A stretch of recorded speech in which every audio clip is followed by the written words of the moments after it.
ನಮಸ್ತೆ ಪ್ರಿಯ ವೀಕ್ಷಕರೇ, ಸಂಸ್ಕೃತಿ ಹಾನ್ ಟಿವಿ ವತಿಯಿಂದ ರಂಜಿತ್ ಕಾಂತರಾಜ್ ಮಾಡುವ ನಮಸ್ಕಾರಗಳು. ಪ್ರಿಯ ವೀಕ್ಷಕರೇ, ಇವತ್ತು ನಾವು ಕೊಲ್ಲೂರು ಮೂಕಾಂಬಿಕಾ ದೇವಸ್ಥಾನಕ್ಕೆ ಬಂದಿದ್ವಿ. ಅದರ ಇತಿಹಾಸ ಮಹತ್ವವನ್ನು ನಾವು ತಿಳ್ಕೊತ ಹೋಗೋಣ. ಶರಣಾಗತ ದೀನಾರ್ಥ ಪರಿತ್ರಾಣ ಪರಾಯಣೆ ಸರ್ವಸ್ಯಾರ್ಥ ಹರೇ ದೇವಿ ನಾರಾಯಣಿ ನಮೋಸ್ತುತೆ. ಈ ಕೊಲ್ಲೂರು ಇದೊಂದು ಸಿದ್ಧಿಕ್ಷೇತ್ರ, ಮಹಾಕ್ಷೇತ್ರ. ಹಾಗೆ ಶಕ್ತಿಪೀಠದಲ್ಲಿ ಒಂದು ಶಕ್ತಿಪೀಠ ಇದು. ಅಷ್ಟಾದಶ ಮುಖ್ಯಪೀಠೇಶು ಏಕತಮೆ. ನಮ್ಮ ಭಾರತದಲ್ಲಿ 108 ಶಕ್ತಿಪೀಠ ಇದೆ. ಅದರಲ್ಲಿ 54 ಮುಖ್ಯ, ಅದರಲ್ಲೂ 18 ಶಕ್ತಿಪೀಠಗಳು ಪ್ರಮುಖವಾದವುಗಳು. ಹಾಗೆ ಆ 18 ಶಕ್ತಿಪೀಠದಲ್ಲಿ ಒಂದು ಮುಖ್ಯವಾದ ಒಂದು ಶಕ್ತಿಪೀಠ ಈ ಕೋಲಾಪುರ, ಅಂದರೆ ಕೊಲ್ಲೂರು ಮಹಾರಣ್ಯಪುರ. ಹೀಗೆ ಈ ಕೊಲ್ಲೂರನ್ನು, ಕೋಲಾಪುರವನ್ನು ದೇವಿ ಭಾಗವತದಲ್ಲಿ ವ್ಯಾಸರು ಉಲ್ಲೇಖ ಮಾಡಿದ್ದಾರೆ. ಮೂಕಾಂಬಾ ಮೂಕಪರ್ವತೆ ಅಂತ ಅಷ್ಟಾದಶ ಪೀಠಗಳನ್ನು ಹೇಳುವಾಗ ಮೂಕಾಂಬಾ ಮೂಕಪರ್ವತೆ ಅಂತ ಹೇಳಿದರು. ಹಾಗೆ ದೇವಿ ಭಾಗವತದಲ್ಲಿ ಕೋಲಾಪುರಂ ಮಹಾಸ್ಥಾನಂ ಯತ್ರ ಲಕ್ಷ್ಮೀ ಸದಾ ಸ್ಥಿತ ಅಂತ ಕೋಲಾಪುರ ಅಂತ ಇದಕ್ಕೆ ಹೆಸರಿದೆ. ಕೋಲಾಪುರ ಅಂತ ಹೇಳಿದರೆ ಹೆಚ್ಚಿನವರು ಕೊಲ್ಲಾಪುರವನ್ನು ಕೋಲಾಪುರ ಅಂತ ತಿಳ್ಕೊಂಡ್ಬಿಡ್ತಾರೆ. ಅದು ಕರವೀರಪುರ, ಕರವೀರೇ ಮಹಾಲಕ್ಷ್ಮಿ ಅಂತ ಹೇಳಿದರೆ ಕೊಲ್ಲಾಪುರ ಮಹಾಲಕ್ಷ್ಮಿ. ಈ ಕೋಲಾಪುರ ಮಹಾಲಕ್ಷ್ಮಿ ಅಂತ ಹೇಳಿದರೆ ಕೊಲ್ಲೂರು. ಇಲ್ಲಿ ಜಗದ್ವಿಖ್ಯಾತವಾದ ಮಿಥುನ ಲಿಂಗ ಇದೆ. ನಮ್ಮ ಭಾರತದಲ್ಲಿ 12 ಜ್ಯೋತಿರ್ಲಿಂಗಗಳಿದೆ. ಹಾಗೆ ಪಂಚಭೂತ ಲಿಂಗಗಳಿದೆ. ಹಾಗೆ ಗೋಕರ್ಣ ಮಹಾಕ್ಷೇತ್ರದಲ್ಲಿ ಆತ್ಮಲಿಂಗ ಇದೆ. ಹಾಗೆ ಇಲ್ಲಿ ಕೊಲ್ಲೂರಿನಲ್ಲಿ ಮಿಥುನ ಲಿಂಗ ಇದೆ. ಮಿಥುನ ಲಿಂಗ ಅಂತ ಹೇಳಿದರೆ ಕಾಳಿ, ಲಕ್ಷ್ಮೀ, ಸರಸ್ವತಿ, ಬ್ರಹ್ಮ, ವಿಷ್ಣು, ಮಹೇಶ್ವರರು ಒಂದಾಗಿ ಶ್ರೀಚಕ್ರ ಬಿಂದು ಸ್ವರೂಪವಾಗಿ ಇಲ್ಲಿ ದೇವಿ ಉದ್ಭವವಾಗಿದ್ದಾಳೆ. ಈ ಲಿಂಗದ ದರ್ಶನಾರ್ಥಿಯಾಗಿ ಆದಿಶಂಕರರಲ್ಲಿ ಬಂದರು, ತಪಸ್ಸು ಮಾಡಿದರು. ಅವರಿಗೆ ಪ್ರತ್ಯಕ್ಷವಾದ ರೂಪವನ್ನು ಶ್ರೀಚಕ್ರ ಯಂತ್ರವನ್ನು ಬರೆದು ವಿಗ್ರಹವನ್ನು ಪ್ರತಿಷ್ಠೆ ಮಾಡಿದರು. ಅವರು ತಪಸ್ಸಿನಲ್ಲಿ ಅವರು ನೋಡಿಕೊಂಡ ರೂಪವನ್ನು ಅವರು ಪ್ರತಿಷ್ಠೆ ಮಾಡಿದ್ದಾರೆ. ಹಾಗೆ ತಾಪಸ ಮನ್ವಂತರದಲ್ಲಿ ದೇವಿ ಇಲ್ಲಿ ಉದ್ಭವ. ತಾಪಸ ಮನ್ವಂತರದಲ್ಲಿ ಮೂಕಾಸುರ ಎನ್ನುವ ರಾಕ್ಷಸನನ್ನು ಕೊಂದು ಆ ತಾಯಿ ಈ ಲಿಂಗದಲ್ಲಿ, ಮಿಥುನ ಲಿಂಗದಲ್ಲಿ ಅಂತರ್ಧಾನಗಳಾಗಿದ್ದಾಳೆ. ಸಿದ್ಧಿಕ್ಷೇತ್ರ. ಇಲ್ಲಿ ಬಂದ ಭಕ್ತರಿಗೆಲ್ಲ ದೇವರು ಉತ್ತರೋತ್ತರ ಅಭಿವೃದ್ಧಿಯಾಗಿ ಶ್ರೇಯಸ್ಸಾಗುವಂತೆ ಅನುಗ್ರಹ ಮಾಡ್ತಾಳೆ.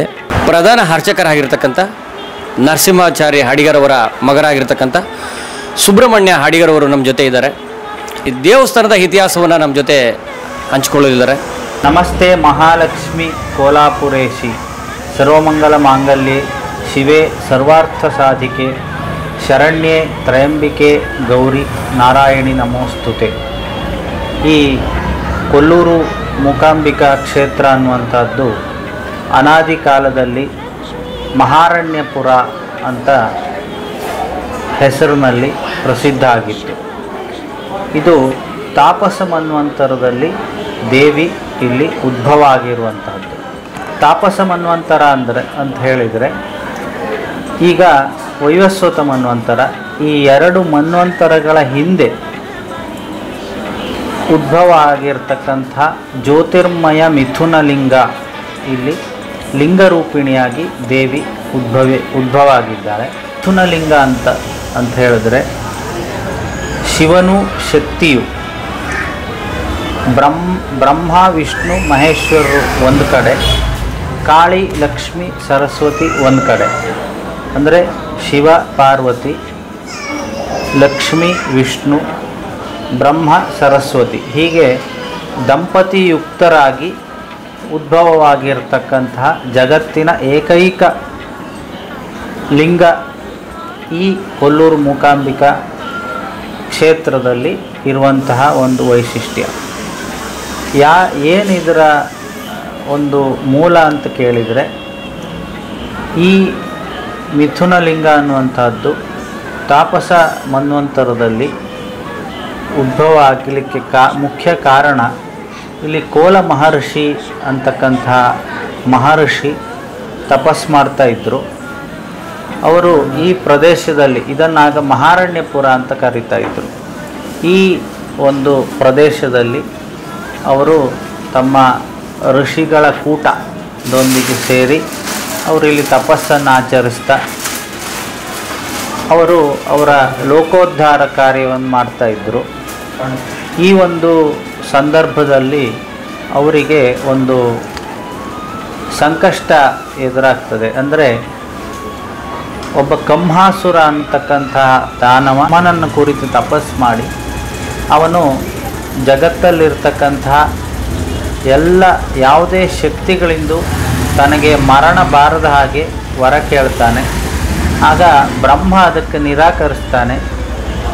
ಈ ದಾನವ ಸ್ತ್ರೀಯರನ್ನು ಬಿಟ್ಟು ಉಳಿದ ಎಲ್ಲ ಯಾರಿಂದನೂ ನನಗೆ ಮರಣ ಬರಬಾರ್ದಂತಕ್ಕಂಥ ಒಂದು ವರವನ್ನು ಕೇಳಿ ಆ ವರವನ್ನು ಪಡೆದುಕೊಂಡು ಸ್ವರ್ಗ ಇತ್ಯಾದಿ ದೇವಲೋಕ, ಸ್ವರ್ಗಲೋಕ ಅಂತ ಹೇಳ್ತಾರಲ್ಲ, ಸ್ವರ್ಗಲೋಕ, ಪಾತಾಳ ಲೋಕಾದಿ ಭೂಲೋಕ ಸಮಸ್ತ ಲೋಕಗಳನ್ನು ಆಳ್ತಾ ಇರ್ತಾನೆ. ಇಂದ್ರಾದಿ ದೇವತೆಗಳನ್ನು ತನ್ನ ರಾಜ್ಯದಿಂದ ಹೊರಹಾಕಿ ತನ್ನ ಮನಸ್ಸೋ ಇಚ್ಛೆಯಂತೆ ರಾಜ್ಯಭಾರ ನಡೆಸ್ತಾ ಇರ್ತಾನೆ. ಆಗ ಈ ದೇವತೆಗಳೆಲ್ಲ ಸೇರಿ ತಮಗೆ ಬಂದಿರತಕ್ಕಂಥ ಸಂಕಷ್ಟವನ್ನು ಹೇಗೆ ಪರಿಹರಿಸ್ಕೊಳ್ಬೇಕು ಅಂತಕ್ಕಂಥ ಒಂದು ವಿಚಾರ ಮಾಡ್ತಾರೆ. ಹಾಗೆ ಕೋಲ ಮಹರ್ಷಿಗೂ ಸಹ ಆ ಸಮಯದ ಒಂದು ಮಹಾ ಋಷಿಯವರು, ಅವರಿಗೂ ಸಹ ಇಲ್ಲಿ ಯಜ್ಞ ಯಾಗಾದಿಗಳಿಗೆ ಅವರ ತಪಸ್ಸಿಗೆ ತೊಂದರೆ ಕೊಡ್ತಾರೆ. ಆಗ ಅವರು ದೇವತೆಗಳಲ್ಲಿ ಪ್ರಾರ್ಥನೆ ಮಾಡ್ತಾರೆ. ಬ್ರಹ್ಮಾದಿ ದೇವತೆಗಳೆಲ್ಲ ತ್ರಿಮೂರ್ತಿಗಳ ಹತ್ರ ಹೋಗ್ತಾರೆ. ಆಗ ಬ್ರಹ್ಮ ಕೊಟ್ಟಿರ್ತಕ್ಕಂಥ ವರದಲ್ಲಿ ಸ್ತ್ರೀಯರಿಂದ ವಿನಃ ಅಂತ ಒಂದು ಷರತ್ತಿರುವುದರಿಂದ ಈ ದೇವತೆಗಳು 33 ಕೋಟಿ ದೇವತೆಗಳು ಸೇರಿ ಅವರವರ ಶಕ್ತಿಯನ್ನು ಒಂದು ಕಡೆ ಕೇಂದ್ರೀಕರಿಸ್ತಾರೆ. ಆ ಕೇಂದ್ರೀಕರಿಸಿದ ಆ ಶಕ್ತಿ ಒಂದು ಸ್ತ್ರೀ ರೂಪವನ್ನು ತಾಳ್ತದೆ. ಆ ಸ್ತ್ರೀ ರೂಪಕ್ಕೆ ಆಯಾ ದೇವತೆಗಳು ಅವರವರ ಆಯುಧಗಳನ್ನು ಕೊಡ್ತಾರೆ. ಬ್ರಹ್ಮ ಅಕ್ಷಮಾಲೆಯನ್ನು, ಇಂದ್ರ ವಜ್ರಾಯುಧವನ್ನು, ಹೀಗೆ ಶಿವ ತನ್ನ ತ್ರಿಶೂಲವನ್ನು, ವಿಷ್ಣು ತನ್ನ ಚಕ್ರವನ್ನು, ಹೀಗೆ ಎಲ್ಲ ದೇವತೆಗಳು ಅವರವರ ಆಯುಧವನ್ನು ಕೊಟ್ಟು ಆ ಒಂದು ವಿಶಿಷ್ಟವಾದ ರೂಪವನ್ನು ಸೃಷ್ಟಿಸ್ತಾರೆ. ಅದಕ್ಕೆ ಸ್ತ್ರೀ ರೂಪ ಬರ್ತದೆ. ಆ ಸ್ತ್ರೀ ರೂಪವನ್ನು ಇವರೆಲ್ಲ ಜಗನ್ಮಾತೆ ಆದಿಶಕ್ತಿ, ಆದಿ ಮಹಾಲಕ್ಷ್ಮಿಯಾಗಿ ಪ್ರಾರ್ಥನೆ ಮಾಡ್ತಾರೆ. ವಿಧವಾಗಿ ನಮಗೆ ಬಂದಿರತಕ್ಕಂಥ ಈ ಸಂಕಷ್ಟವನ್ನು ಪಾರು ಮಾಡು ಅಂತ ಪ್ರಾರ್ಥಿಸಿದಾಗ ದೇವಿ ಆ ಕಂಹಾಸುರ ಅಂತಕ್ಕಂಥ ದಾನವನನ್ನು ವಧೆ ಮಾಡಲಿಕ್ಕೆ ಕಾಲವನ್ನು ಕಾಯ್ತಾ ಇರ್ತಾಳೆ. ಆ ಸಂದರ್ಭದಲ್ಲಿ ಇದನ್ನು ಅರಿತ ಕಂಹಾಸುರ ಮತ್ತೆ ಬ್ರಹ್ಮನನ್ನು ಕುರಿತು ತಪಸ್ ಮಾಡ್ತಾನೆ. ಬ್ರಹ್ಮನನ್ನು ಕುರಿತು ತಪಸ್ ಮಾಡಿದಾಗ ದೇವತೆಗಳೆಲ್ಲ ಬ್ರಹ್ಮನ ಹತ್ರ ಹೋಗಿ ಕೇಳ್ತಾರೆ, ಈಗ ನೀನು ಇನ್ನೂ ಅವನಿಗೆ ವರ ಕೊಟ್ಟರೆ ನಮಗೆ ಈ ಭೂಮಂಡಲದಲ್ಲಿ ಇರಲಿಕ್ಕೆ ಕಷ್ಟ ಆಗ್ತದೆ. ಈಗಲೇ ನಾವು ವೇಷವನ್ನು ಮರೆಸಿ ಬೇರೆ ಬೇರೆ ರೂಪಗಳಲ್ಲಿ ಬೇರೆ ಬೇರೆ ಕಡೆ ಇದ್ದೇವೆ. ನಮ್ಮನ್ನು ಸ್ವರ್ಗದಿಂದ ನಾವೆಲ್ಲ ನಿರಾಕರಿಸಲ್ಪಟ್ಟು ಹೊರಗಡೆ ಬಂದಿದ್ದೇವೆ. ಪಾತಾಳದಲ್ಲಿಲ್ಲ, ಭೂಲೋಕದಲ್ಲಿಲ್ಲ. ಹೀಗೆ ಇವನ ಅಟ್ಟಹಾಸ ಇನ್ನೂ ಜಾಸ್ತಿ ಆಗ್ತದೆ. ನಮಗಿದಕ್ಕೆ ಮುಕ್ತ ವಾತಾವರಣವೇ ಇಲ್ಲದಿದ್ದಾಗ ಆಗ್ತದೆ. ಹಾಗಾಗಿ ನೀನು ವರ ಕೊಡಬಾರ್ದು ಅಂತ ಬ್ರಹ್ಮನನ್ನು ಕೇಳ್ತಾರೆ. ಆಗ ಬ್ರಹ್ಮ ಯಾರೇ ಆಗಿದ್ದರೂ ನನ್ನ ಕುರಿತು ತಪಸ್ ಮಾಡಿ ಆ ತಪಸ್ಸು ಫಲಿಸಿದಾಗ ನಾನು ಅವರೊಂದಿಗೆ ಹೋಗಿ ಅವರಿಗೆ ವರ ಕೊಡುವಂಥದ್ದು ನನ್ನ ಧರ್ಮ, ನಾನು ಕೊಡ್ತೇನೆ ಅಂತಕ್ಕಂಥ ಒಂದು ವಿಷಯವನ್ನು ಈ ದೇವತೆಗಳಿಗೆ ಹೇಳ್ತಾನೆ ಬ್ರಹ್ಮದೇವ. ಆಗ ದೇವತೆಗಳೆಲ್ಲ ಸೇರಿ ಮತ್ತೆ ಯಾವಾಗಲೂ ನಮಗೆ ಸಂಕಷ್ಟ ಬಂದಾಗ ತಾಯಿಯನ್ನು ನೆನಪು ಮಾಡ್ಕೊಳ್ತೇವಲ್ಲ, ಹಾಗೆ ಆಪತ್ತು ಬಂದಾಗ ಈ ದೇವತೆಗಳೆಲ್ಲ ಅವರ ಮಾತೃಸ್ವರೂಪಿಣಿಯನ್ನು ಕೇಳ್ತಾರೆ. ಆಗ ಏನು ಮಾಡ್ತಾರೆ ಅಂದರೆ ಇವರೆಲ್ಲ ಸೇರಿ ಯಾವಾಗ ಆ ದಾನವ ವರವನ್ನು ಕೇಳ್ತಾನೋ ಆ ಸಮಯದಲ್ಲಿ ಸರಸ್ವತಿ ಅವನ ಬಾಯಿಂದ ಕ್ಷಣಕಾಲ ಹೊರಗಡೆ ಬಂದುಬಿಡ್ತಾಳೆ. ಆಗ ಅವನು ಮಾತಾಡಲಿಕ್ಕೆ ಅವನಿಗೆ ಕಷ್ಟ ಆಗ್ತದೆ, ಮಾತು ಬರುವುದಿಲ್ಲ. ಹೇಗಂದರೆ ನಾಲಿಗೆಗೆ ಅಧಿದೇವತೆ ಸರಸ್ವತಿ. ಆ ಸರಸ್ವತಿ ಹೊರಗಡೆ ಬಂದರೆ ನಾವು ಮೂಕರಾಗಿಬಿಡ್ತೇವೆ. ಹಾಗೆ ಅವನು ಬ್ರಹ್ಮನ ಹತ್ರ ಏನು ವರ ಕೇಳಬೇಕು ಅಂತ ಅವನಿಗೆ ಮಾತೇ ಬರದೇ ಇರುವಾಗ ಬ್ರಹ್ಮದೇವರು ಅವನ ಹತ್ರ ಕೇಳ್ತಾರೆ, ಏನು ವರ ಬೇಕು ನಿನಗೆ ಅಂತ. ಆಗ ಕೇಳುವಾಗ ಅವನ ಆಶಯ ಏನಾಗಿತ್ತಂದರೆ ಸ್ತ್ರೀಯಿಂದನೂ ನನಗೆ ಮರಣ ಬರಬಾರ್ದು ಕೇಳುವಂಥ ಒಂದು ಆಶಯ ಇತ್ತು. ಆ ಆಶಯ ನೆರವೇರಲಿಲ್ಲ, ಅವನಿಗೆ ಮಾತೇ ಬರಲಿಲ್ಲ. ಆಗ ಬ್ರಹ್ಮನಿಗೆ ತುಸು ಕೋಪ ಬರ್ತದೆ. ಆಗ ಬ್ರಹ್ಮ ಹೇಳ್ತಾನೆ, ನೀನು ಯಾವಾಗಲೂ ಇನ್ನು ಹೀಗೆ ಇದ್ದು ಬಿಡು, ಶಾಶ್ವತವಾಗಿ ಹೀಗೆ ಇದ್ದುಬಿಡು. ನನ್ನನ್ನು ಇಷ್ಟು ತಪಸ್ಸು ಮಾಡಿ ಕರೆಸಿ ನೀನೇನು ಮಾತಾಡಲಿಲ್ಲ ಅಲ್ಲ, ನೀನು ಹೀಗೆ ಇದ್ದುಬಿಡು ಅಂತ ಬ್ರಹ್ಮ ಆ ರೀತಿಯ ಶಾಪರೂಪವಾಗಿ ವರ ಕೊಟ್ಟು ಬಿಡ್ತಾನೆ. ಆಗ ಇವನು ಮೂಕನಾಗಿ ಹೋಗ್ತಾನೆ. ಇನ್ನು ಇವನು ಕೋಪಿಷ್ಠನಾಗಿ ತನ್ನ ಎಲ್ಲ ಈ ದೇವತೆಗಳಿಗೆ ಋಷಿ ಮಹರ್ಷಿಗಳಿಗೆಲ್ಲ ಉಪದ್ರವವನ್ನು ನೀಡಲಿಕ್ಕೆ ಮತ್ತೆ ಪ್ರಾರಂಭಿಸ್ತಾನೆ. ಆಗ ದೇವಿ ಇವನನ್ನು ಯುದ್ಧಕ್ಕೆ ಕರೆದು ಇವನನ್ನು ಘೋರ ಯುದ್ಧ ಆಗ್ತದೆ. ಆ ಘೋರ ಯುದ್ಧದಲ್ಲಿ ದೇವಿ ಇವನನ್ನು ಸಂಹಾರ ಮಾಡಲಿಕ್ಕೆ ಸ್ವಲ್ಪ ಮುಂಚೆ ಅವನಿಗೆ ಮಾತು ಕೊಡ್ತಾಳೆ. ಯಾಕಂದರೆ ತಾಯಿಯ ಹೃದಯ ಕರುಣದಿಂದ ಕೂಡಿರುವುದರಿಂದ ಅವನಿಗೆ ಮಾತು ಕೊಡ್ತಾಳೆ. ಮೂಕತ್ವ ಮಾಪನ್ನಾತ್ ಮೂಕಾಂಬ ಅಂತ ಮೂಕನಿಗೆ ಮಾತನ್ನು ಕೊಟ್ಟು ನನಗೇನು ಬೇಕು ಅಂತ ಕೇಳ್ತಾಳೆ. ಆಗ ಅವನು ಹೇಳ್ತಾನೆ, ನನಗೆ ಯಾವ ಸುಖ ಅಂತ ಹೇಳುವಂಥದ್ದು ತ್ರಿಕಾಲಾಬಾಧಿತವಾಗಿ ಯಾವಾಗಲೂ ಇರ್ತದೋ ಅಂಥ ಮೋಕ್ಷ ಸಾಯುಜ್ಯ ಬೇಕು ನನಗೆ. ನನ್ನ ಹೆಸರಿನಲ್ಲಿ ನೀನು ಇದೇ ಕ್ಷೇತ್ರದಲ್ಲಿ ನೆಲೆಸಬೇಕು ಅಂತ ವರ ಕೇಳ್ತಾನೆ.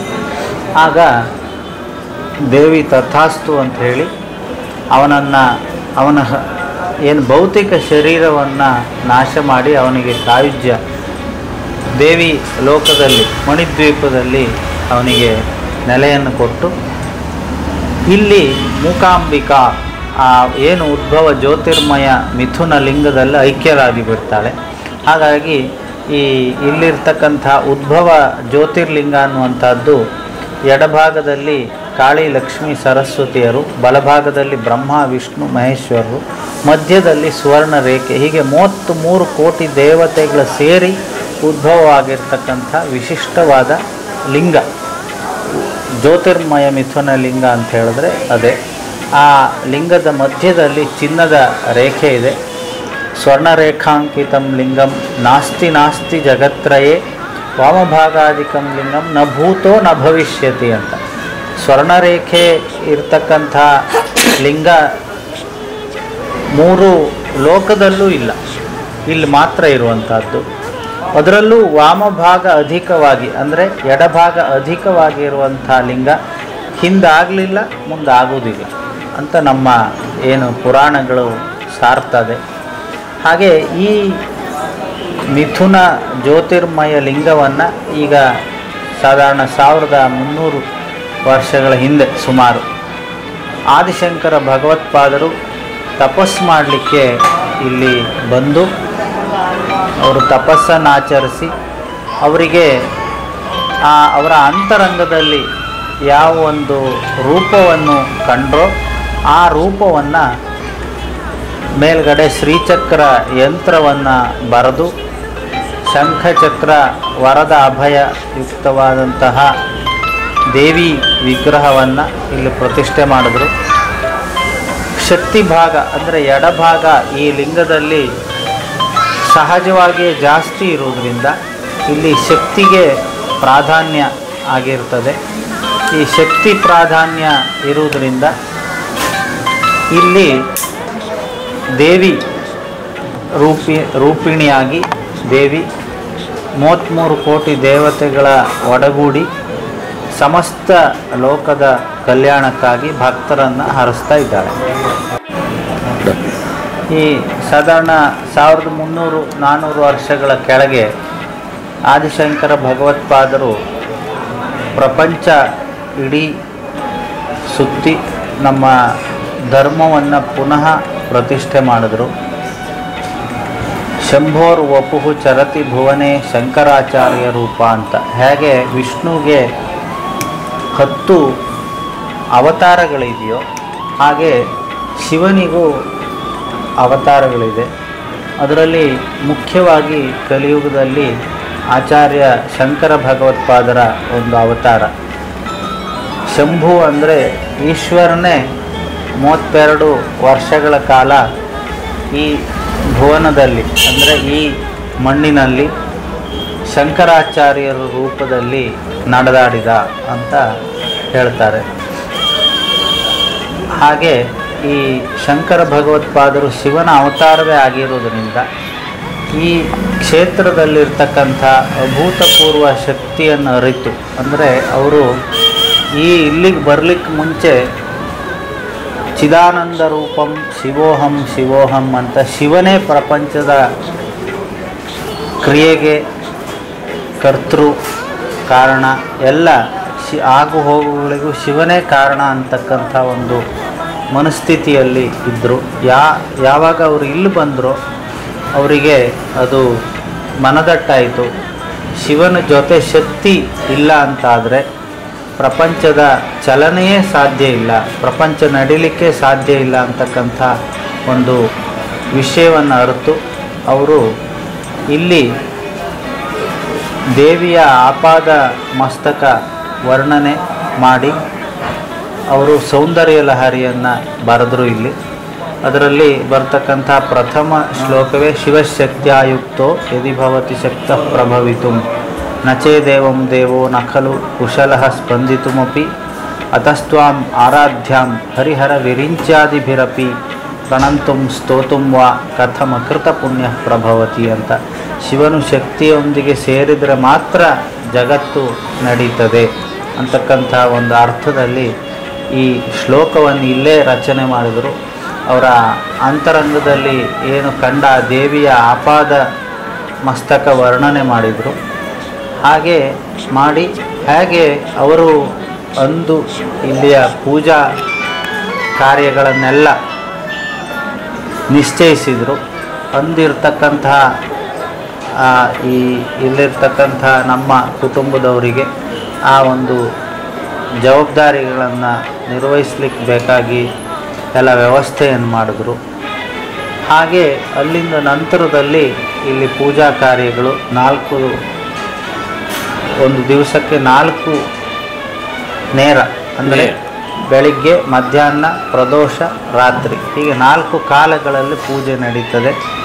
ವಿಶೇಷವಾಗಿ ಇಲ್ಲಿ ದೇವಿಗೆ ಎಲ್ಲ ವಿಧವಾದ ಉತ್ಸವಾದಿಗಳು ನಡೀತದೆ. ಮಹಾಕ್ಷೇತ್ರ ಅಂದರೆ ಮಹಾಕ್ಷೇತ್ರದಲ್ಲಿ ನಿತ್ಯೋತ್ಸವ, ವಾರೋತ್ಸವ, ಪಕ್ಷೋತ್ಸವ, ಮಾಸೋತ್ಸವ, ಷಾಣ್ಮಾಸೋತ್ಸವ, ಸಾಂವತ್ಸರಿಕೋತ್ಸವ ಅಂತ ಈ ಎಲ್ಲ ಉತ್ಸವಗಳಿದ್ರೇ ಅದನ್ನು ಮಹಾಕ್ಷೇತ್ರ ಅಂತ ನಮ್ಮ ಆಗಮಶಾಸ್ತ್ರಗಳು ಹೇಳ್ತವೆ. ಆ ರೀತಿ ಇಲ್ಲಿ ಪ್ರತಿನಿತ್ಯ ಉತ್ಸವಗಳು ಇದೆ, 3 ಹೊತ್ತು ಉತ್ಸವಗಳಿದೆ.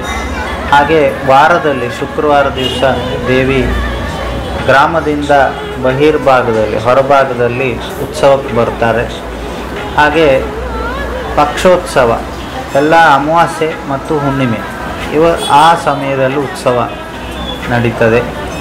ಹಾಗೆ ಷಾಣ್ಮಾಸೋತ್ಸವ ಅಂದರೆ ನವರಾತ್ರಿ ಕಾಲದಲ್ಲಿ ಶರನ್ನವರಾತ್ರಿಯಲ್ಲಿ 9 ದಿವಸ ವಿಶೇಷವಾದಂಥ ಉತ್ಸವಗಳು ನಡೀತದೆ. ಸಾಂವತ್ಸರಿಕೋತ್ಸವ ಅಂದರೆ ಜಾತ್ರಾ ಸಂದರ್ಭ, ವರ್ಷದಲ್ಲಿ 1 ಬಾರಿ, ಸಾಧಾರಣ ಈ ಇಂಗ್ಲೀಷ್ ಇದರಲ್ಲಿ ಹೇಳೋದಿದ್ದರೆ ಮಾರ್ಚ್ ಏಪ್ರಿಲಲ್ಲಿ ಬರ್ತದೆ. ಫಾಲ್ಗುಣ ಮಾಸ. ಹಾಗೆ ಈ ರೀತಿಯಲ್ಲಿ ಇಲ್ಲಿಯ ಪೂಜಾ ವಿಧಿವಿಧಾನಗಳನ್ನು ಅವರು ನಿರ್ದೇಶಿಸಿದರು. ಅದೇ ರೀತಿಯಲ್ಲಿ ಇಲ್ಲಿ ವಿಧಿವಿಧಾನಗಳಂತೆ ಅಂದಿನಿಂದ ನಡ್ಕೊಂಡು ಬರ್ತಾ ಇದೆ. ಅಲ್ಲದೆ ಇಲ್ಲಿ ವಿಶೇಷವಾಗಿ ಕಾಳಿ ಲಕ್ಷ್ಮೀ ಸರಸ್ವತಿಯರ ಐಕ್ಯ ಇರುವಂಥ ಒಂದು ಸ್ಥಳ ಆದ್ದರಿಂದ ಚಂಡಿಕಾ ದೇವಿಗೆ ವಿಶೇಷವಾದಂತಹ ಪ್ರಾಧಾನ್ಯ ಇರೋದರಿಂದ ಇಲ್ಲಿ ಚಂಡಿಕಾ ಹೋಮ, ವಿಶೇಷವಾಗಿ ನಡೀತದೆ. 12, 13 ಚಂಡಿಕಾ ಹೋಮಗಳು ನಡೀತದೆ. ಅದಲ್ಲದೆ ಶತಚಂಡಿ, ಸಹಸ್ರಚಂಡಿ ಇತ್ಯಾದಿಗಳು ನಡೀತದೆ.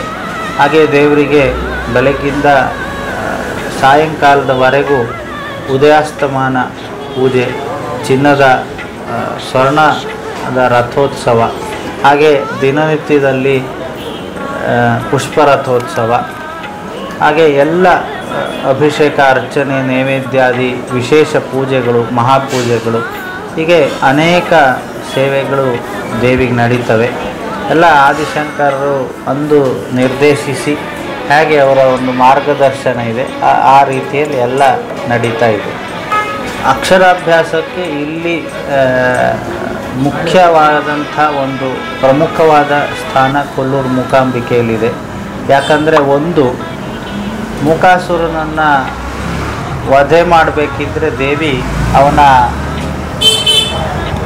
ಮುಂಚೆ ಅವನ ನಾಲಿಗೆಯಿಂದ ಹೊರಗಡೆ ಇದ್ಲು ಲಕ್ಷ್ಮಿ, ಸರಸ್ವತಿ. ಹಾಗಾಗಿ ಅವನಿಗೆ ಮಾತು ಬರಲಿಲ್ಲ. ಕಮ್ಮಾಸುರ ಇದ್ದವನು ಮೂಕಾಸುರ ಆದ. ಇಲ್ಲಿಯ ಚರಿತ್ರೆಯಲ್ಲೇ ಅದಿದೆ. ಮತ್ತು ಅವನ ವಧೆ ಮಾಡಬೇಕಿದ್ರೆ ದೇವಿ ಅವನಿಗೆ ಪುನಃ ಮಾತನ್ನು ಕೊಡ್ತಾಳೆ. ಹಾಗಾಗಿ ಸರಸ್ವತಿಗೆ ತುಂಬ ಪ್ರಾಧಾನ್ಯ ಇದೆ ಇಲ್ಲಿ. ಹಾಗಾಗಿ ಇಲ್ಲಿ ಮಂಟಪದಲ್ಲಿ ದೇವಿಗೆ ಬೆಳಿಗ್ಗೆ ಸಾಧಾರಣ ಒಂದು 6 ಗಂಟೆಯಿಂದ ಮಧ್ಯಾಹ್ನ 1 ಗಂಟೆವರೆಗೆ ಧಾನ್ಯದ ಮೇಲೆ ಅಕ್ಷರಾಭ್ಯಾಸವನ್ನು ಮಾಡಿಸ್ತಾರೆ. ಆ ಅಕ್ಷರಾಭ್ಯಾಸ ಮಾಡಿದವರು ಎಲ್ಲ ವಿದ್ಯಾವಂತರು, ಅಂದರೆ ಜ್ಞಾನಿಗಳು, ಜ್ಞಾನದ ಕಡೆ ಅವರ ಪ್ರವೃತ್ತಿ ಇರಲಿ ಅಂತ ಹೇಳುವಂಥ ಒಂದು ಭಾವನೆಯಿಂದ. ಹಾಗೆ ಜ್ಞಾನ ಪ್ರಾಪ್ತಿಯಾದರೆ ಪ್ರಪಂಚದಲ್ಲಿ ಇನ್ನೇನು ಪ್ರಾಪ್ತಿ ಆಗಲಿಕ್ಕಿಲ್ಲ. ಜ್ಞಾನದಿಂದೇ ಮತ್ತೆಲ್ಲವೂ ಬರುವಂಥದ್ದು. ಹಾಗಾಗಿ ಆ ಜ್ಞಾನ ಪ್ರಾಪ್ತಿಗೆ ಈ ಕ್ಷೇತ್ರ ಭಾರಿ ಪ್ರಸಿದ್ಧ. ಮತ್ತು ಇದರ ನಮ್ಮ ಪುರಾಣದಲ್ಲಿ ಇದೊಂದು ಸಿದ್ಧಿ ಕ್ಷೇತ್ರ ಅಂತ ಹೇಳ್ತಾರೆ. ಇಲ್ಲಿ ಏನೇ ಮಾಡಿದರೂ ಅದು ಸಿದ್ಧಿ ಆಗ್ತದೆ. ಸ್ಥಳದ ಮಹಿಮೆ ಮತ್ತು ದೇವಿಯ ಒಂದು ಅನುಗ್ರಹ ಅತಿ ಶೀಘ್ರವಾಗಿ ಲಭಿಸ್ತದೆ. ಈಗ ಆ ಒಂದು ನಿಟ್ಟಿನಲ್ಲಿ ಈ ಅಕ್ಷರಾಭ್ಯಾಸಕ್ಕೆ ತುಂಬ ಪ್ರಾಧಾನ್ಯ ಇದೆ. ತುಂಬ ಧನ್ಯವಾದಗಳು ಗುರುಗಳೇ. ಇನ್ನೊಂದು ಚಂಡಿಕಾ ಹೋಮದ ಬಗ್ಗೆ ಅವಾಗಲೇ ಅಷ್ಟು ವಿಚಾರಗಳನ್ನು ತಿಳಿಸ್ಕೊಟ್ರಿ. ಅದ್ರ ಬಗ್ಗೆ ಏನೋ ಯಾಕೆ ಚಂಡಿಕಾ ಹೋಮದ ಪ್ರಾಧಾನ್ಯ? ಚಂಡಿಕಾ ಹೋಮ ಅಂತ ಹೇಳಿದ್ರೆ ದೇವಿ ಮಹಾತ್ಮ್ಯದ 700 ಶ್ಲೋಕಗಳನ್ನು ಪಠನೆ ಮಾಡಿ ಆ ಶ್ಲೋಕಗಳಿಂದ ದೇವಿಗೆ ಪಾಯಸಂ ತಿಲಸರ್ಪಿಷ ಅಂತ ಪಾಯಸಾದಿ ದ್ರವ್ಯಗಳಿಂದ ಹವನವನ್ನು ಮಾಡಿ ದೇವಿಯ ಅನುಗ್ರಹವನ್ನು ಪಡೀಲಿಕ್ಕೆ ಇರ್ತಕ್ಕಂಥ ಒಂದು ಉತ್ತಮ ಸಾಧನ. ಆ ದೇವಿ ಮಹಾತ್ಮ್ಯದಲ್ಲೇ ಈ ಹೋಮವನ್ನು ಯಾಕೆ ಮಾಡಬೇಕು ಅಂಥೇಳಿ ಹೇಳಿದ್ದಾರೆ. ಎಂ ಕಾಮಯತೆ ಕಾಮಂ ತಂ ಪ್ರಾಪ್ನೋತಿ ನಿಶ್ಚಿತಂ ಪರಮೈಶ್ವರ್ಯ ಮತುಲಂ ಪ್ರಾಪ್ಸತೆ ಭೂತಲೆ ಪುಮಾನ್ ನಿರ್ಭಯೋ ಜಾಯತೆ ಮರ್ತ್ಯಃ ಸಂಗ್ರಾಮೇಶ್ವಪರಾಜಿತಃ ತ್ರೈಲೋಕ್ಯೇತು ಭವೇತ್ ಪೂಜ್ಯಃ ಅಂತ. ಹಾಗೆ ಎಂ ಕಾಮಯತೆ ಕಾಮಂ ತಂ ಪ್ರಾಪ್ನೋತಿ ನಿಶ್ಚಿತಂ. ಏನು ನಮ್ಮ ಸತ್ಕಾಮನೆಗಳನ್ನು ಇಟ್ಕೊಂಡು ನಾವು ಮಾಡ್ತೇವೋ ಆ ಕಾಮನೆಗಳು ನಿಶ್ಚಯವಾಗಿ ಈಡೇರ್ತವೆ. ಪರಮೈಶ್ವರ್ಯ ಮತುಲಂ, ವಿಪುಲವಾದಂಥ ಐಶ್ವರ್ಯ ಬರ್ತದೆ. ನಿರ್ಭಯ ಅಂದರೆ ನಮಗಿರ್ತಕ್ಕಂಥ ಭಯ ನಿವಾರಣೆ ಆಗ್ತದೆ. ಸಂಗ್ರಾಮದಲ್ಲಿ ವಿಜಯ ಸಿಗ್ತದೆ, ವಿಜಯ ಪ್ರಾಪ್ತಿಯಾಗ್ತದೆ. ಸಂಗ್ರಾಮ ಅಂತ ಹೇಳಿದ್ರೆ ನಮ್ಮ ಜೀವನದಲ್ಲಿ ಬರ್ತಕ್ಕಂಥ ಕಷ್ಟ ಕಾರ್ಪಣ್ಯಗಳಿಂದ ನಮಗೆ ವಿಜಯವನ್ನು ಸಿಗ್ತದೆ. ತ್ರೈಲೋಕ್ಯೇತು ಭವೇತ್ ಪೂಜ್ಯ ಅಂದರೆ ಎಲ್ಲ ಕಡೆಯಲ್ಲೂ ನಮಗೆ ಗೌರವ ಆದರಾತಿಥ್ಯಗಳು ಸಿಗ್ತದೆ. ಹೀಗೆ ನಾವು ದೇವಿಯನ್ನು ಈ 700 ಶ್ಲೋಕಗಳನ್ನುವಂಥದ್ದು 700 ಮಂತ್ರಗಳಿಗೆ, ವೇದ ಮಂತ್ರಗಳಿಗೆ ಸಮ. ಆ ಮಂತ್ರಗಳಿಂದ ಏನು ಹವನವನ್ನು ಕೊಟ್ಟಾಗ ದೇವಿ ಶರತ್ಕಾಲೆ ಮಹಾಪೂಜಾ ಕ್ರಿಯತೆ ಯಾಚವಾರ್ಷಿಕಿ ಅಂತ ಈ ಶರತ್ಕಾಲದಲ್ಲಿ, ಅದರಲ್ಲೂ ವಿಶೇಷವಾಗಿ ಈ ಶರನ್ನವರಾತ್ರಿಯ ಸಮಯದಲ್ಲಿ ಈ ಹವನಗಳು ಮತ್ತು ಎಲ್ಲ ಈ ವಾರ್ಷಿಕವಾಗಿ ಈ ಹವನಗಳನ್ನು ಮಾಡಿದರೆ ಅವರಿಗೆ ಏನು ಅವರ ಕಾಮನೆಗಳಿದೆ, ಮನೋಕಾಮನೆಗಳಿದೆ, ಅದೆಲ್ಲ ಪೂರ್ತಿಯಾಗಿ ಅವರು ಏನು ಅವರ ಮನಸ್ಸಿನಲ್ಲಿ ಒಂದು ಆಕಾಂಕ್ಷೆ ಸದಾಕಾಂಕ್ಷೆ ಇದೆ ಅದು ನೆರವೇರ್ತದೆ. ಇದು ಚಂಡಿಕಾ ಹೋಮದ ಒಂದು, ಅದು ಹೇಳ್ತಾ ಹೋದರೆ ಇನ್ನೂ ಅನೇಕ ಮಹತ್ವಗಳಿದೆ. ಒಂದು ಸಂಕ್ಷಿಪ್ತವಾಗಿ ಹೇಳೋದಿದ್ರೆ ಈ ಒಂದು ಅದರ ಮಹತ್ವ ಈ ರೀತಿ. ಇನ್ನೊಂದು ಚಂಡಿಕಾ ಹೋಮದ ಬಗ್ಗೆ, ಇದು ಯಾವ ಕಾಲಘಟ್ಟದಲ್ಲಿ ಯಾವ ಸಮಯದಲ್ಲಿ ಬೇಕಾದರೂ ಸಹ ಮಾಡಬಹುದ? ಚಂಡಿಕಾ ಹೋಮಕ್ಕೆ ಇಂಥ ದಿವಸ ಮಾಡಬಾರ್ದು ಅಂತ ಏನಿಲ್ಲ, ಅದಕ್ಕೆ ಯಾವ ದಿವಸದಲ್ಲೂ ಮಾಡಬಹುದು. ಯಾವ ದಿನ ವಿಶೇಷತೆ ಇಲ್ಲ, ಅದಕ್ಕೆ ದಿನಕ್ಕೇನಂಥ ಮಹತ್ವ ಇಲ್ಲ. ಮಹತ್ವ ಇದ್ದರೂ ಈಗ ಶರತ್ಕಾಲದಲ್ಲಿ ವಿಶೇಷ, ಶುಕ್ರವಾರ, ಮಂಗಳವಾರ, ಅಷ್ಟಮ್ಯಾಂ ವಾ ಚತುರ್ದಶ್ಯಾಂ, ನವಮ್ಯಾಂ, ನವಮಿ, ಅಷ್ಟಮಿ, ಚತುರ್ದಶಿ, ಹೀಗೆ ಇಂಥ ದಿನಗಳು ಭಾಳ ವಿಶೇಷ. ಸಾಮಾನ್ಯ ದಿನಗಳು ಅದೇ ರೀತಿಯ ಮಹತ್ವ ಹೊಂದಿದೆ. ಯಾಕಂದರೆ ಅದು ಯಾವುದೇ ದಿವಸಗಳಲ್ಲೂ ನಮಗೆ ಕಷ್ಟ ಇಂಥ ದಿವಸ ಅಂತ ಕೇಳಿ ಬರುವುದಿಲ್ಲ. ಹಾಗಾಗಿ ಅದಕ್ಕೆ ನೀವು ಮುಹೂರ್ತ ತದೇವ ಲಗ್ನಂ ಸುದಿನಂ ತದೇವ ತಾರಾಬಲಂ ಚಂದ್ರಬಲಂ ತದೇವ ಅಂತ, ಅದು ಯಾವಾಗ ನಮಗೆ ಮಾಡಬೇಕು ಅನಿಸುತ್ತೋ, ಯಾವಾಗ ನಮಗೆ ಅದರದ್ದು ಅವಕಾಶ ಸಿಗ್ತದೋ ಆ ಸಮಯದಲ್ಲಿ ಅದನ್ನು ನೆರವೇರಿಸ್ಕೊಳ್ಬೋದು. ತಾರಾನುಕೂಲ ಬಂದ ದಿವಸ ಮಾಡುವಂಥದ್ದು ಇದೆ. ಆದರೆ ಇಲ್ಲಿ ಕ್ಷೇತ್ರದಲ್ಲಿ ಮಾಡುವಾಗ ಅದನ್ನೆಲ್ಲ ನೋಡಲಿಕ್ಕಾಗೋದಿಲ್ಲ. ಯಾಕಂದರೆ ಕ್ಷೇತ್ರದಲ್ಲಿ ನಿಮಗೆ ಸಿಗುವುದೇ ಕಷ್ಟ, ಮಾಡ್ತಕ್ಕಂಥ ಭಾಗ್ಯ ಸಿಗುವುದೇ ಕಷ್ಟ. ಆಗ ಅಲ್ಲಿ ಸಿಕ್ಕಿರ್ತಕ್ಕಂಥ ಸಮಯ ಮತ್ತು ದೇವಿಯೇ ಸಾಕ್ಷಾತ್ ಇಲ್ಲಿರೋದ್ರಿಂದ ಗ್ರಹಗಳು ನಕ್ಷತ್ರಗಳು ಎಲ್ಲ ಈ ಪರಿಸರದಲ್ಲಿ ಅವರ ಪ್ರಭಾವ ಇರುವುದಿಲ್ಲ. ಯಾಕಂದರೆ ದೇವಿ ಪ್ರಭಾವ ಹೇಗೆ ಕೋಟಿ ಸೂರ್ಯ ಸಮಪ್ರಭೆ ಆಗಿರೋದ್ರಿಂದ ಕೋಟಿ ಸೂರ್ಯಗಳ ಮುಂದೆ ಈ ಸಾಮಾನ್ಯ ನಕ್ಷತ್ರಗಳು ಹೇಗೆ ಕೆಲಸ ಮಾಡೋದಿಲ್ವೋ ಹಾಗೆ ಈ ಕೋಟಿ ಸೂರ್ಯ ಸಮಪ್ರಭೆ ಆಗಿರೋದ್ರಿಂದ ಇಲ್ಲಿ ಆ ನಕ್ಷತ್ರಗಳಿಗೆ ಏನು ಹೆಚ್ಚಿನ ಮಹತ್ವ ಇಲ್ಲ. ನೀವು ವೈಯಕ್ತಿಕವಾಗಿ ಮನೆಗಳಲ್ಲೋ ಅಥವಾ ಅಲ್ಲೋ ಮಾಡ್ಕೊಳ್ಳೋದಿದ್ದರೆ ನೀವು ಅದನ್ನೆಲ್ಲ ನೋಡಿ ಮಾಡ್ಕೊಳ್ಳಿಕ್ಕೆ ಬೇಕಾದಂಥ ವಾತಾವರಣ ಇರ್ತದೆ. ದೇವಸ್ಥಾನದಲ್ಲಿ ಮಾಡುವಾಗ ನಿಮಗೆ ಅದಕ್ಕೆ ಯಾವುದೇ ಒಂದು ನಿಬಂಧನೆ ಇರುವುದಿಲ್ಲ. ಯಾವ ಸಮಯ ಅಲ್ಲಿ ಯಾವ ಸಮಯದಲ್ಲಿ ನಿಮಗೆ ಸಿಗ್ತದೋ ಆ ಸಮಯವೇ ತದೇವ ಲಗ್ನಂ ಸುದಿನಂ ತದೇವ, ಅದೇ ಸುದಿನ. ತುಂಬ ಧನ್ಯವಾದಗಳು ಗುರುಗಳೇ. ತುಂಬ ಪ್ರಿಯ ವೀಕ್ಷಕರೇ, ತುಂಬ ವಿಚಾರಗಳನ್ನು ಮೂಕಾಂಬಿಕಾ ತಾಯಿಯ ಬಗ್ಗೆ ಹಲವಾರು ವಿಚಾರಗಳನ್ನು ನಮ್ಮ ಮುಂದೆ ತಿಳಿಸ್ಕೊಟ್ಟಿದ್ದಾರೆ ಗುರುಗಳೇ. ತುಂಬ ನಮಸ್ಕಾರ. ಕೊಲ್ಲೂರು ಕ್ಷೇತ್ರ ಪ್ರಸಿದ್ಧಿಗೆ ಬರಲಿಕ್ಕೆ ಮುಖ್ಯ ಕಾರಣ ಅಂದರೆ ಇಲ್ಲಿ ಕೋಲ ಮಹರ್ಷಿಯಿಂದ ತಪಸ್ಸಾಚರಿಸಿದ ಈ ಸ್ಥಳ ಕೊಲ್ಲೂರು. ಮಹಾರಣ್ಯಪುರ ಅಂತಿದ್ದು ಕೋಲಾಪುರ ಅಂತಾಗಿ ಕೋಲಾಪುರದಿಂದ ಕೊಲ್ಲೂರು ಅಂತಾಯಿತು. ಈ ಕ್ಷೇತ್ರ ಯಾವುದೇ ವ್ಯಕ್ತಿಗಳಿಂದ ಪ್ರಸಿದ್ಧ ಆಗಿದ್ದಲ್ಲ. ಇಲ್ಲಿ ವ್ಯಕ್ತಿಗಳು ನಶ್ವರ, ವ್ಯಕ್ತಿಗಳು ಇವತ್ತು ಇರ್ತಾರೆ, ನಾಳೆ ಹೋಗ್ತಾರೆ. ಇಲ್ಲಿ ಶಾಶ್ವತವಾಗಿದ್ದಂತಹ ಋಷಿಗಳು ಯಾವತ್ತೂ ಶಾಶ್ವತವಾಗಿರುವಂಥವು. ಅವರನ್ನು ಅದಕ್ಕೆ ಆರ್ಯರು ಅಥವಾ ಏನು ಅಮೃತಪುತ್ರರು ಅಂತ ಹೇಳ್ತಾರೆ. ಋಷಿಗಳಿಗೆ ಒಂದು ಹೆಸರು ಅಮೃತಪುತ್ರರು ಅಂತ.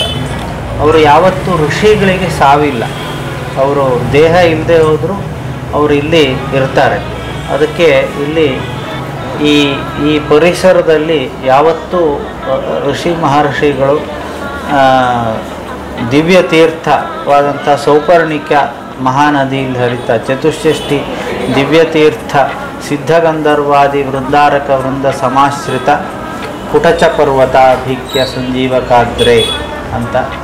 ಹಾಗೆ ಇಲ್ಲಿ ಮುಖ್ಯವಾಗಿ ಆ ಸೌಪರ್ಣಿಕ ನದಿ ಹರಿತಾ ಇದೆ. ಅದಲ್ಲದೆ ಈ ಕ್ಷೇತ್ರ ಪ್ರಸಿದ್ಧಿಗೆ ಬರಲಿಕ್ಕೆ ಮುಖ್ಯ ಕಾರಣ ಕೋಲ ಮಹರ್ಷಿ. ಅದರ ತದನಂತರ 1300 ಅಥವಾ 400 ವರ್ಷದ ಕೆಳಗೆ ಆದಿಶಂಕರ ಭಗವತ್ಪಾದರಿಂದ ಇದು ಇಲ್ಲಿಯ ಧರ್ಮಾಚರಣೆಗಳು ಇತ್ಯಾದಿಗಳು ಪ್ರಸಿದ್ಧಿಗೆ. ಪ್ರಿಯ ವೀಕ್ಷಕರೇ, ಅಮ್ಮನವರು ಕೊಲ್ಲೂರು ಮೂಕಾಂಬಿಕೆ ಶಕ್ತಿ, ಅಮ್ಮನವರ ಶಕ್ತಿ ಬಗ್ಗೆ ಅಪಾರ ಹಲವಾರು ವಿಚಾರಗಳನ್ನು ಇವತ್ತು ನಾವು ಗುರುಗಳು ತಮ್ಮ ಮುಂದೆ ಇಟ್ಟಿದ್ದಾರೆ. ಅವರಿಗೆ ತಮ್ಮೆಲ್ಲರ ಪರವಾಗಿ ತುಂಬ ಹೃದಯವಾದ ಧನ್ಯವಾದ.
Well, I'm Sethu Shankar. I come here with all my family, and this has been a very spiritual experience for us. And in our family, it has been a tradition for so long. Like at least once in a year, we try to visit Amma, Mookambika Amma, at least once in a year.